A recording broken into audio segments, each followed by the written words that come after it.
పోయి ఉన్నాడు. గుడి చుట్టూ లింగాలే, అద్భుతంగా ఉంది. తిరుపతి నుంచి పీలేరు రూట్లో వస్తుంది. ఇది రొంపుచెర్ల దాటిన తర్వాత వస్తుంది ఊరు. ఇది బాగుంది. పైన చూడ, పైన చూసావా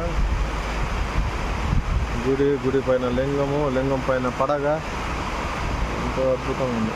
అబ్బా,